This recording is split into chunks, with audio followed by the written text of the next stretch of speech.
आदमपुर के चतुष्कोणीय चुनावी दंगल के बीच अब सीधी लड़ाई भाजपा और कांग्रेस में ही क्यों? क्या आदमपुर उपचुनाव में जाट बनाम गैर जाट होगा मुकाबला?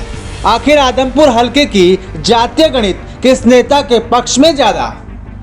आजादी के करीब 70 साल बाद भी नेता भले ही लाख दावे करें कि वे जातिवाद से ऊपर उठकर राजनीति करते हैं, लेकिन पार्टियों के टिकट वितरण से लेकर मतदाताओं के वोट देने के पैटर्न में ये बात साफ हो जाती है कि जातिवाद हर जगह हावी है।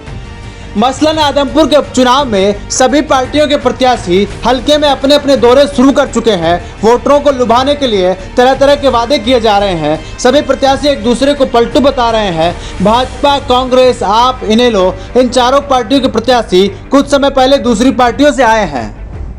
सभी नेताओं की पहली प्राथमिकता किसी पार्टी का सिंबल मिलने की होती है। उसके बाद उनकी अगली उम्मीद जातिगत समीकरण पर आकर टिकती है। आपको बता दें कि आदमपुर हलके में सबसे ज्यादा जाट समुदाय के वोट हैं, लेकिन बात करें सत्ता पक्ष भाजपा की तो भव्य विश्नोई के टक्कर में तीनों मुख्य दलों ने जाट उम्मीदवारों को मैदान में उतारा है। ऐसे में जाटों के वोट बंटना लगभग तय माना जा रहा है। इस तरह देखा जाए तो गैर जाट वोटर्स ही आदमपुर उपचुनाव की दिशा तय करेंगे, लेकिन आदमपुर में सभी दलों के केंद्र में जाट मतदाता है। लिहाजा आदमपुर हलके में कुल 1,71,473 मतदाता है। इनमें सबसे ज्यादा करीब 55 से 60 हजार वोट जाट समुदाय के हैं, वही 28,000 विश्नोई समुदाय के। इसके अलावा एससी के करीब 26,000, बीसीए के 29,000 और करीब 4,800 वोट बीसीबी के हैं। जाट और विश्नोई समाज के अलावा हलके में सामान्य जाति के करीब 5,700 वोट ब्राह्मण, 5,000 वोट अग्रवाल,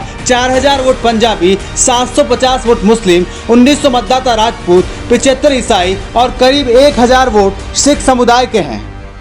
इसके अलावा करीब 30,000 मतदाता दलित हैं। एससी में सबसे ज्यादा करीब 21,000 वोट हरिजन है तथा बीसी में सबसे ज्यादा वोट करीब 8,200 वोट खाती समाज के हैं। कुमार बिरादरी के करीब 6,500 वोट हैं। भाजपा प्रत्याशी भव्य विश्नोई के सामने कांग्रेस प्रत्याशी जयप्रकाश, आम आदमी पार्टी के सत्येंद्र सिंह और इनेलो से कुलडाराम नंबरदार चुनावी मैदान में हैं। खास बात यह है कि भव्य विश्नोई के सामने मुख्य दलों के तीनों प्रत्याशी जाट समुदाय से हैं। कुल मिलाकर देखा जाए तो यहाँ पर जाट समुदाय के लोगों का वोट ज्यादा है। ऐसे में अगर जाट बनाम गैर जाट वोटिंग होती है तो फिर भव्य विश्नोई की जीत पहली नजर में आसान लगती है। दूसरी तरफ जाट मतदाताओं का बिखराव नहीं होगा अगर एक ही नेता को एक तरफा वोट मिलते हैं। इसके साथ ही कुछ हद तक गैर जाट मतदाताओं को भी अपनी ओर आकर्षित करने में कामयाब होते हैं। ऐसी स्थिति में भव्य विश्नोई के खिलाफ समीकरण बदल सकते हैं। हालांकि नेता प्रतिपक्ष भूपेंद्र सिंह हुड्डा और कांग्रेस पार्टी ने पूर्व सांसद और केंद्रीय मंत्री जयप्रकाश पर दाव खेला है, तो वे अब इस दंगल में विश्नोई को टक्कर देते हुए नजर आते हैं। राजनीतिक जानकारों की माने तो इनेलो और आम आदमी पार्टी के उम्मीदवार पहली नजर में तीसरे और चौथे नंबर की दौड़ में दिखाई दे रहे हैं, लेकिन आखिरी फैसला तो आदमपुर की जनता को ही करना है। आदमपुर विधानसभा की जीत का सेहरा किसके सर सजता है ये तो चुनावी नतीजों के बाद ही स्पष्ट हो पाएगा, लेकिन मौजूदा समीकरणों को देखते हुए मुख्य लड़ाई भाजपा और कांग्रेस के बीच ही दिखाई देती है। ब्यूरो रिपोर्ट, संसार क्रांति न्यूज।